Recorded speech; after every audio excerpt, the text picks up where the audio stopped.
السلام علیکم ورحمۃ اللہ وبرکاتہ۔ درود پاک پڑھیں، اللہم صلی علی سیدنا شفیعنا مولانا محمد بارک وسلم۔ صلو علیہ صلاۃ و سلام علیک یا رسول اللہ صلی اللہ تعالی علیہ وسلم۔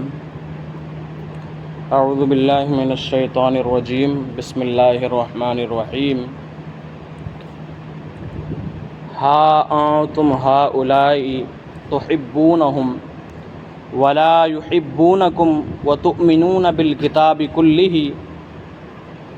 سنتے ہو یہ جو تم ہو، تم تو انہیں چاہتے ہو اور وہ تمہیں نہیں چاہتے۔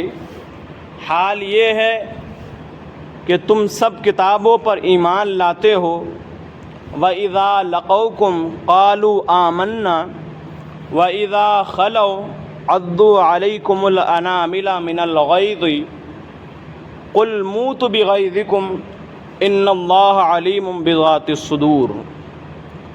اور وہ جب تم سے ملتے ہیں کہتے ہیں ہم ایمان لائے، اور اکیلے ہوں تو تم پر انگلیاں چبائیں غصہ سے۔ تم فرما دو کہ مر جاؤ اپنی گھٹن میں، اللہ خوب جانتا ہے دلوں کی بات۔ یعنی منافقین کا حال یہ ہے، تم تو ان سے رشتہ داری کی بنیاد پر یا قرابت کی بنیاد پر تم ان سے محبت رکھتے ہو، لیکن وہ تم سے محبت نہیں رکھتے۔ اور جب تم اس کے سامنے آتے ہو تو وہ لوگ کہتے کہ ہم ایمان لے کر کے آئے، لیکن جب علیحدہ ہوتے ہو، جب جدا ہوتے ہو تو وہ تم پر غصے سے انگلیاں چباتے ہیں، اور وہ چاہتے ہیں کہ کسی طرح سے تم تباہ و برباد ہو جاؤ۔ اس پر اللہ تعالیٰ نے حکم دیا کہ تم ان سے کہو، تم فرما دو کہ مر جاؤ اپنی گھٹن میں۔ شیخ سعدی کا ایک اس پہ شعر بھی ہے، بمیر تا برہی اے حسود کی رنجیست کہ از مشقت او جز بمرگ نتوارست۔ یعنی حسد کا کیا علاج ہے؟ بھائی حسد کا علاج کیا ہوگا؟ تم حسد کرتے رہو گے جب تک مرو گے نہیں، اس حسد سے تمہیں چھٹکارا نہیں مل سکتا، تو تم مر جاؤ اور حسد سے تمہیں چھٹکارا مل جائے۔ ٹھیک ہے؟ سنتے ہو یہ جو تم ہو، تم تو انہیں چاہتے ہو اور وہ تمہیں نہیں چاہتے۔ حال یہ ہے کہ تم سب کتابوں پر ایمان لاتے ہو، اور وہ جب تم سے ملتے ہیں کہتے ہیں ہم ایمان لائے، اور اکیلے ہوں تو تم پر انگلیاں چبائیں غصہ سے۔ تم فرما دو مر جاؤ اپنی گھٹن میں، اللہ خوب جانتا ہے دلوں کی بات۔ وَإِن تَمْسَسْكُمْ حَسَنَةٌ تَسُؤْهُمْ وَإِن تُصِبْكُمْ سَيِّئَةٌ يَفْرَحُوا بِهَا وَإِن تَصْبِرُوا وَتَتَّقُوا لَا يَضُرُّكُمْ كَيْدُهُمْ شَيْئًا إِنَّ اللَّهَ بِمَا يَعْمَلُونَ مُحِيطٌ۔ تمہیں کوئی بھلائی پہنچے تو انہیں برا لگے، اور تم کو برائی پہنچے تو اس پر خوش ہوں، اور اگر تم صبر اور پرہیزگاری کیے رہو تو ان کا داؤ تمہارا کچھ نہ بگاڑے گا۔ بے شک ان سب کے کام خدا کے گھیرے میں ہے۔ یعنی منافقین جو ہے وہ اس پر رنجیدہ ہوتے ہیں، جب تمہیں کوئی خوشی پہنچتی ہے اور تکلیف پہنچتی ہے تو وہ بہت زیادہ خوش ہوتے ہیں۔ اور یہ بھی فرمایا گیا کہ تم صبر اور پرہیزگاری کیے رہو، یعنی صبر اور تقوی اختیار کیے رہو تو ان کا داؤ تم پر کچھ بھی نہ چل سکے گا۔ یعنی جب کوئی مصیبت آئے، کوئی بلا آئے یا دشمن کے مقابلے میں صبر و تحمل سے اور تقوی سے کام لینا چاہیے، واویلا کر کے یا کوئی غلط راستہ اختیار کر کے ان تمام چیزوں سے بچنا چاہیے۔ اور تمہیں کوئی بھلائی پہنچے تو انہیں برا لگے، اور تم کو برائی پہنچے تو اس پر خوش ہوں، اور اگر تم صبر اور پرہیزگاری کیے رہو تو ان کا داؤ تمہارا کچھ نہ بگاڑے گا۔ بے شک ان سب کے کام خدا کے گھیرے میں ہیں۔ وَإِذْ غَدَوْتَ مِنْ أَهْلِكَ تُبَوِّئُ الْمُؤْمِنِينَ مَقَاعِدَ لِلْقِتَالِ واللہ سمیع علیم۔ اور یاد کرو اے محبوب جب تم صبح کو اپنے دولت خانہ سے برآمد ہوئے، مسلمانوں کو لڑائی کے مورچوں پر قائم کرتے، اور اللہ سنتا جانتا ہے۔ جمہور مفسرین کا قول ہے کہ یہ بیان جنگ احد کا ہے۔ اس کا اجمالی واقعہ یوں ہے کہ جنگ بدر میں جب کفار مکہ کو شکست کا سامنا ہوا تو انہیں بہت زیادہ رنج پہنچا۔ ان لوگوں نے مقابلہ کے لیے ایک بڑی فوج تیار کر لی۔ آقا کائنات صلی اللہ علیہ وسلم کو اطلاع ملی کہ وہ احد تک پہنچ چکے ہیں۔ اللہ کے رسول صلی اللہ علیہ وسلم نے صحابہ اکرام کو مشورہ کے لیے بلایا۔ اس میں عبداللہ بن ابی منافق بھی تھا۔ عبداللہ بن ابی منافق اور آقا کائنات صلی اللہ علیہ وسلم اور کئی جو اکابر صحابہ اکرام تھے، ان کی رائے یہ تھی کہ جب تک وہ یہاں نہ آئیں تب تک جو ہے ان سے جنگ نہ کی جائے، یعنی مدینے میں رہ کر کے جنگ کی جائے اگر وہ یہاں آتے ہیں۔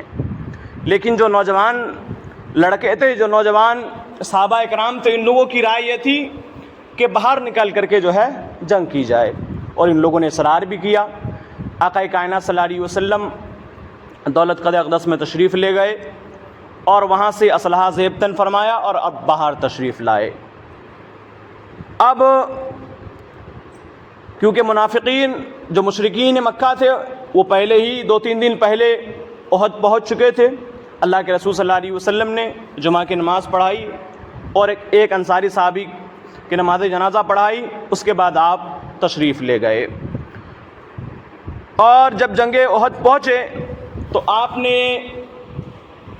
50 تیر اندازوں کو جو فوج کے پیچھے تھا، وہاں ایک پہاڑ کی جانب سے ایک سرا تھا، اس سے حملہ ہونے کا اندیشہ تھا، تو آپ نے وہاں 50 تیر اندازوں کو لگا دیا اور انہیں یہ حکم کیا کہ چاہے ہم جنگ ہار جائیں یا جیت جائیں تم یہاں سے نہ ہٹنا۔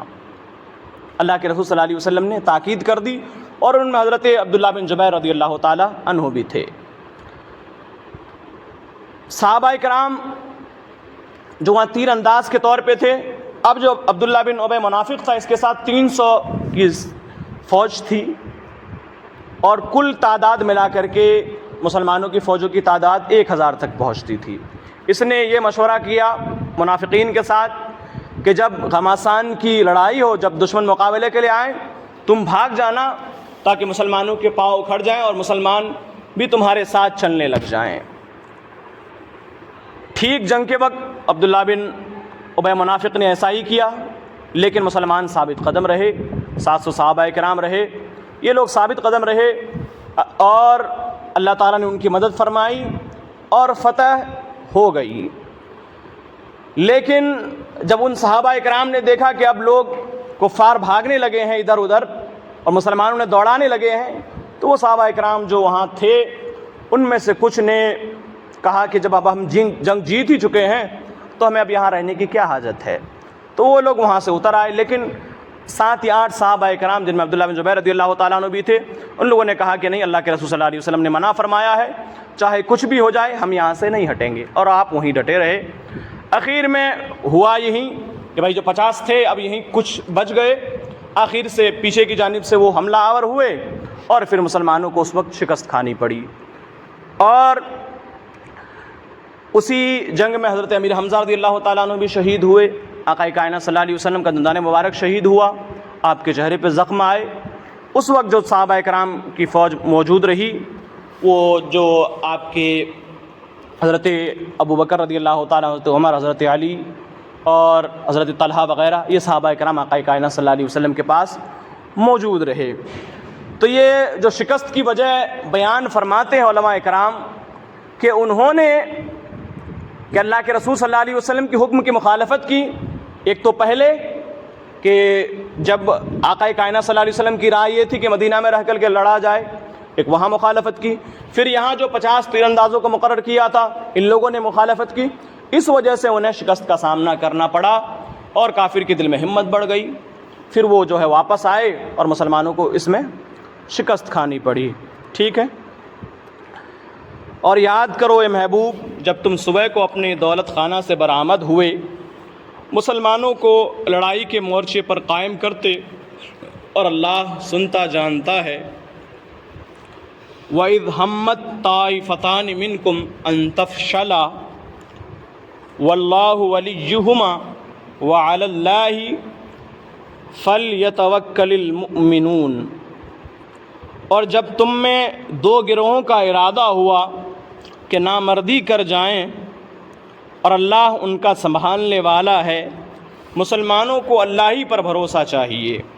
اور یہ دونوں گروہ انصار میں سے تھے، ایک بنی سلمہ خزرج میں سے اور ایک بنی حارثہ اوس میں سے۔ یہ دونوں لشکر کے بازو تھے۔ ان لوگوں نے جب عبداللہ بن ابی منافق کو بھاگا ہوا دیکھا تو انہوں نے بھی واپس جانے کا قصد کیا۔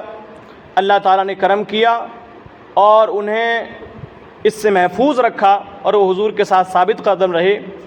اور یہاں اس نعمت و احسان کا ذکر فرمایا کہ جب وہ بھاگنا چاہتے تھے اللہ تعالیٰ نے انہیں ثابت قدم رکھا۔ وآخر الدعوانا الحمدللہ رب العالمین۔ اللہ ہم سب کو عمل خیر کی توفیق دے۔